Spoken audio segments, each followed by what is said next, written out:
If you're somebody that lives in the Philadelphia area, you know about the Wawa brand. Well, it's a convenience store that has been really at the beginning and the strength of the culture here in our area for many, many decades. But like many companies, it's looking to expand its operations. It has done so up and down the Atlantic seaboard and now is looking to push even further into the Midwest. So, how do companies deal with that move and that expansion, especially in areas where businesses may not know who you are? They may have heard about you, and you need to try and see if you can have the same success in that new area that you've had in your home territory. Pleasure to be joined by John Zhang, who's a professor of marketing here at the Wharton School. Hi, John. How are you today? Very good, Dan. That's a very deep and very good question. Well, and look, it's interesting because for those of us who are here in the Philadelphia area, we know about the Wawa brand. We have seen it play out. We've seen it develop to from just these corner stores to now these bigger locations that have gasoline in them. And now that model has worked very well to the point where you can find a Wawa anywhere up and down the eastern seaboard.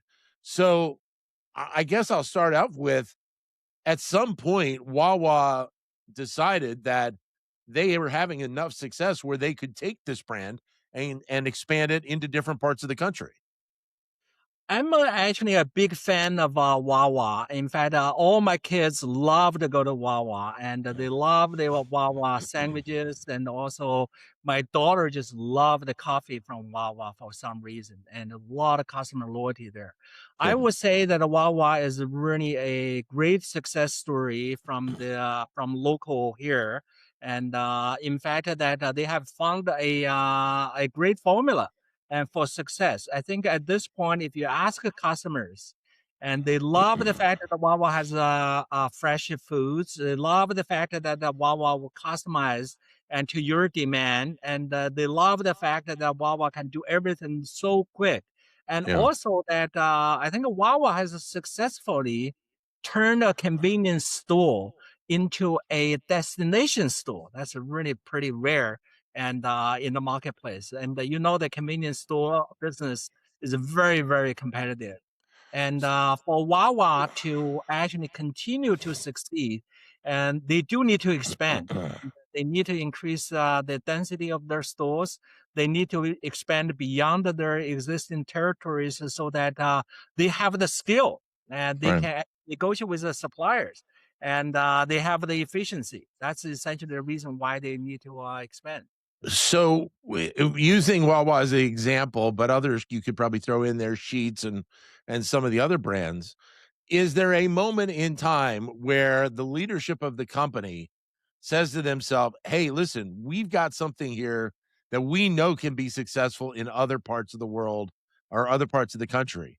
So, what is that moment, or can you see it from how companies kind of develop and want to take on that next step in the process?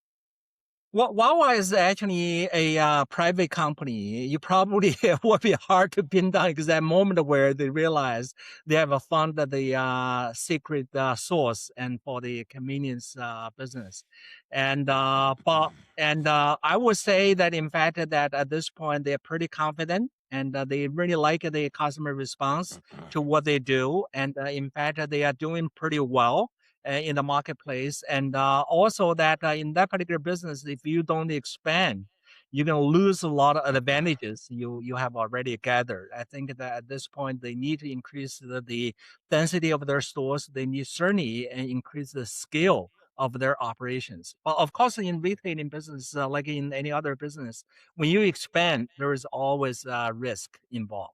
Well, and so they're trying to also make a connection with a consumer who may be loyal to another brand, so they have to do things that, kind of attract that person in.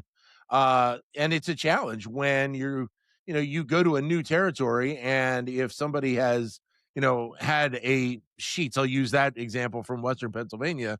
They've been a Sheets customer for, 20, 30, 40 years. It's hard to break them of that, but you have to try and kind of, I think, stay on your core success in order to be able to, kind of show that new area what you've got.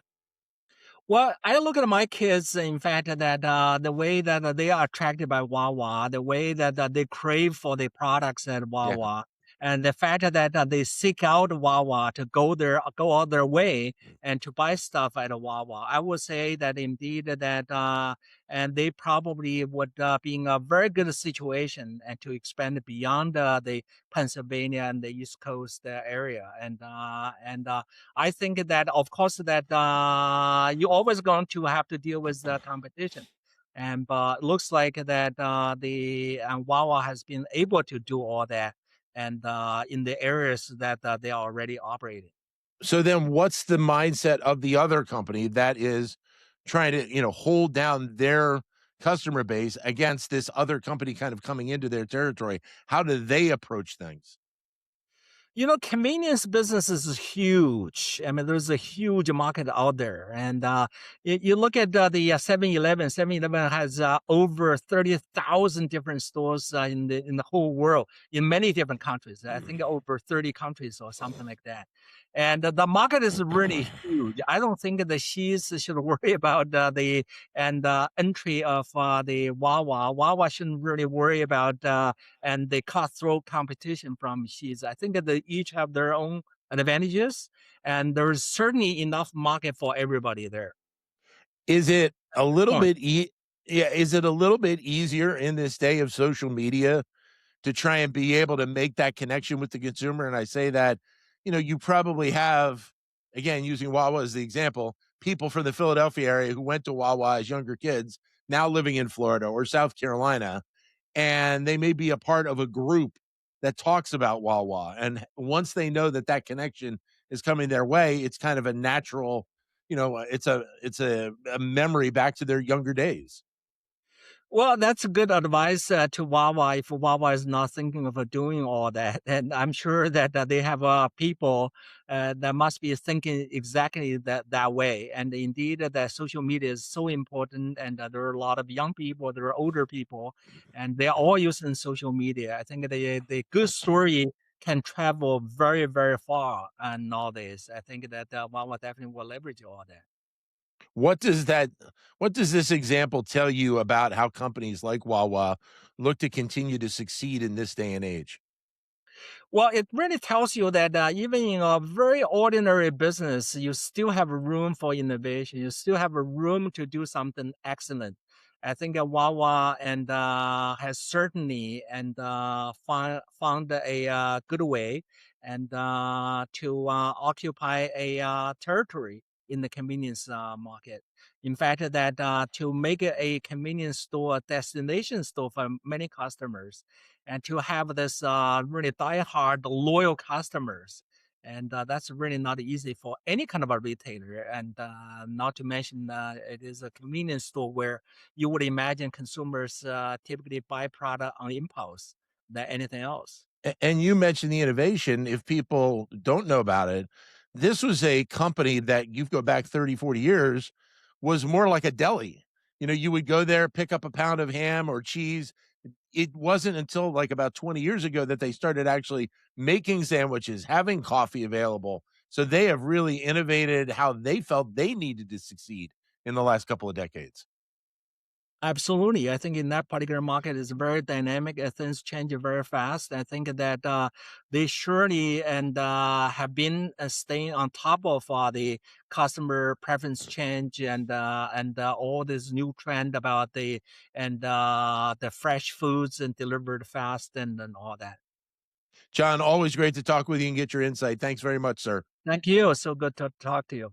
Absolutely. John Zhang, who is a professor of marketing here at the Wharton School.